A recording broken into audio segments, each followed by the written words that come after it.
नमस्कार दोस्तों, आप सभी का स्वागत है short hand house 2.0 YouTube channel पर। Rajasthan high court Hindi steno परीक्षा से संबंधित डिक्टेशन प्राप्त करने के लिए आप हमारे चैनल को सब्सक्राइब करें तथा यदि वीडियो अच्छे लगे तो उन्हें लाइक एवं शेयर करें। डिक्टेशन की आउटलाइन का लिंक वीडियो के डिस्क्रिप्शन में आपको दे दिया जाएगा, जहां से आप इसकी आउटलाइन देख सकेंगे। चलिए डिक्टेशन स्टार्ट करते हैं। डिक्टेशन स्टार्ट होगी 5 सेकेंड बाद।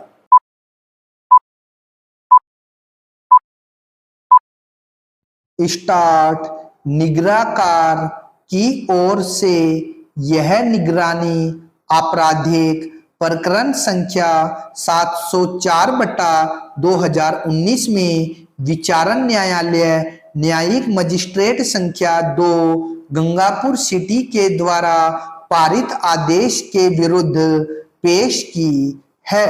निगरानी याचिका से संबंधित प्रकरण के संक्षेप में तथ्य इस प्रकार है कि परिवादी द्वारा एक प्रार्थना पत्र में परिवाद में संशोधन बाबत विचारण न्यायालय में प्रस्तुत किया गया, जिसे विद्वान विचारण न्यायालय द्वारा अपने आक्षेपित आदेश के द्वारा स्वीकार कर चाहा गया संशोधन स्वीकार किया गया, जिसके विरुद्ध निगराकार की ओर से यह निगरानी याचिका प्रस्तुत की गई है। निगराकार की ओर से विद्वान अधिवक्ता ने बहस में तर्क किए हैं कि आपराधिक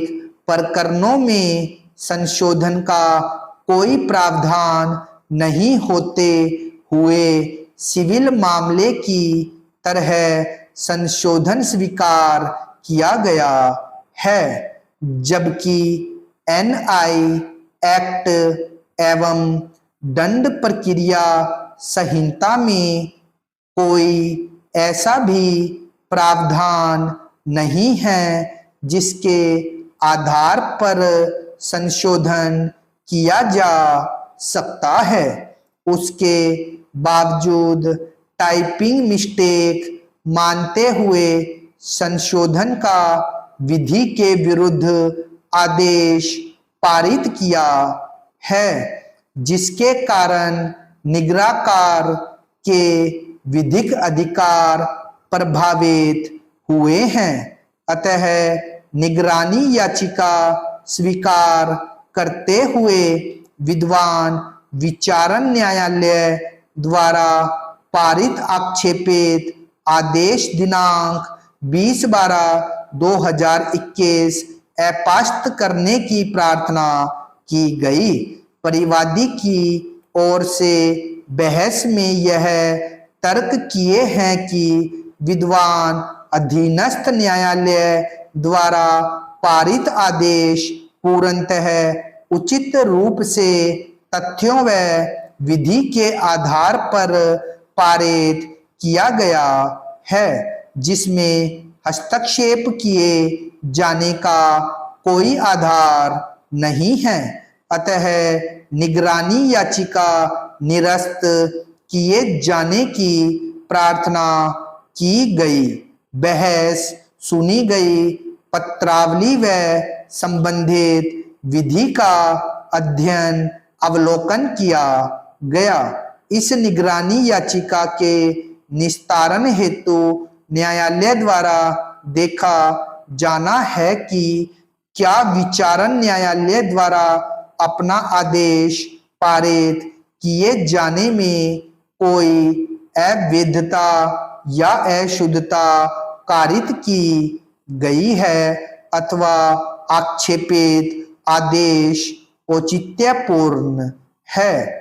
इस संबंध में दंड प्रक्रिया संहिता की धारा 397 के अंतर्गत यह स्पष्ट प्रावधान किया गया है कि पुनरीक्षण की शक्तियों का प्रयोग किसी अपील, जांच, विचारण या अन्य कार्यवाही में पारित किसी अंतर्वर्ती आदेश के बाबत नहीं किया जाएगा।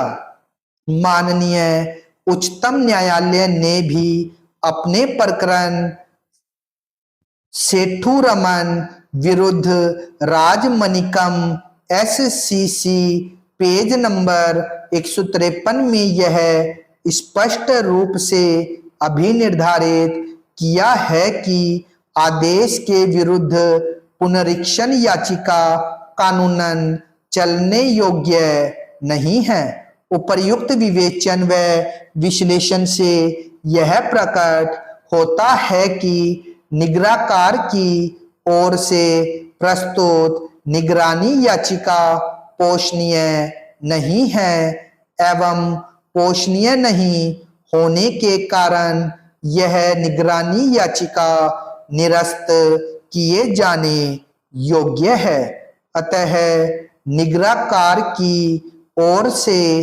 दिनांक 14/2/2022 को प्रस्तुत यह निगरानी याचिका अस्वीकार कर निरस्त की जाती है। आदेश की एक प्रति विद्वान विचारण न्यायालय को अग्रिम निर्देशार्थ अविलंब प्रेषित की जावे।